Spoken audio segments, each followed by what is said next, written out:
Please, I want you to watch this video carefully. You understand something that is so chilling. You will see that the World Bank has actually allocated a lot of funds to Ukraine in their war with Russia. The amount of money that the World Bank has allocated, in fact, the amount of money that the World Bank has given Ukraine is twice more than the amount of money that Africa received from the World Bank through loans, through grants, and through all kinds of support. You can imagine the disparity. You can, man, watch this video. Lavrov gives a statistic, and I've checked it, and it's correct. Here it is, and it's something to think about.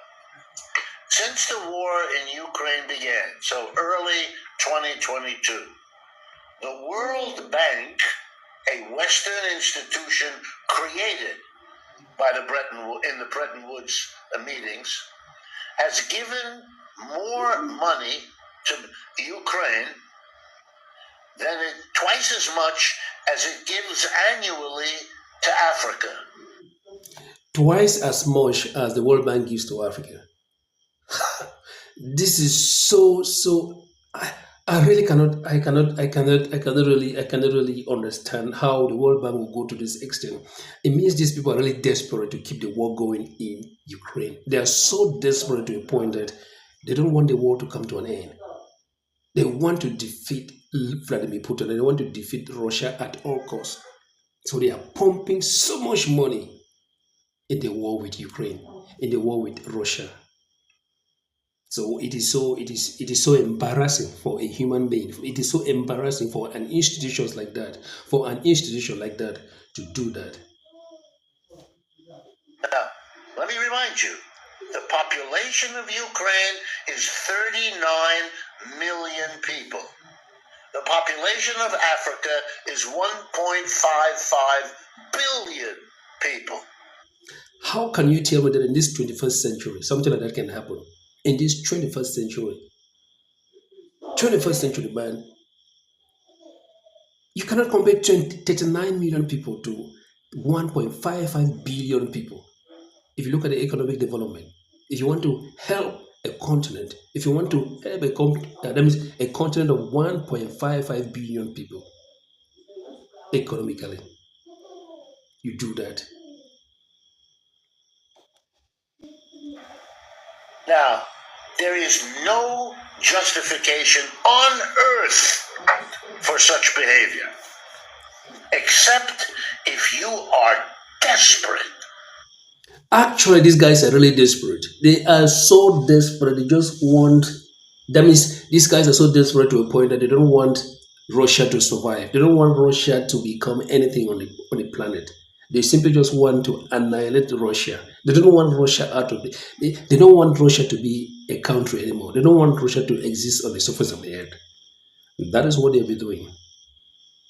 Let's continue watching the video. And you're mobilizing every nickel you can. You don't care what the fallout. That's behavior of people very different from what we used to see. It's just like Mr. Trump ending foreign aid to Africa.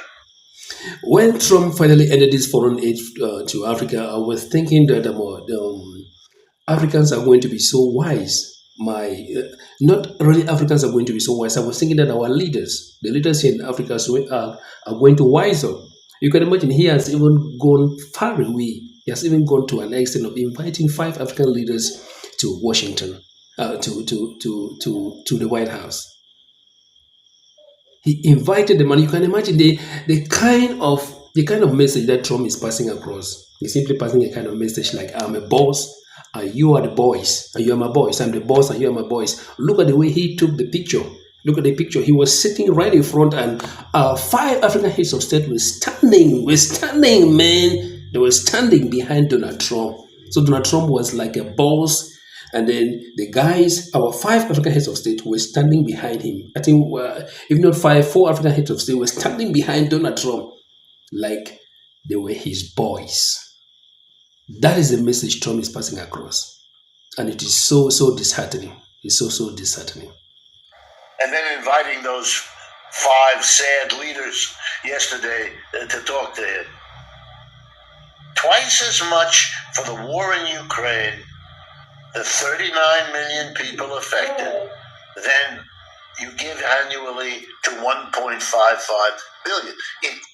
It means these guys are so desperate. They are so desperate to a point that all they want to do is to see Russia, is to see Russia, and they want to weaken. Let me put it, and they want to weaken the entire Russia so that Russia cannot even stand and defend itself. So they are so comfortable pumping money to Ukraine, and Ukraine is just blowing the money off. They are blowing the money off because they are pumping a lot of money in Ukraine to buy military equipment, to train them, and so forth and so on. So it is so disheartening that these people could go to this level, to go to this level and do that.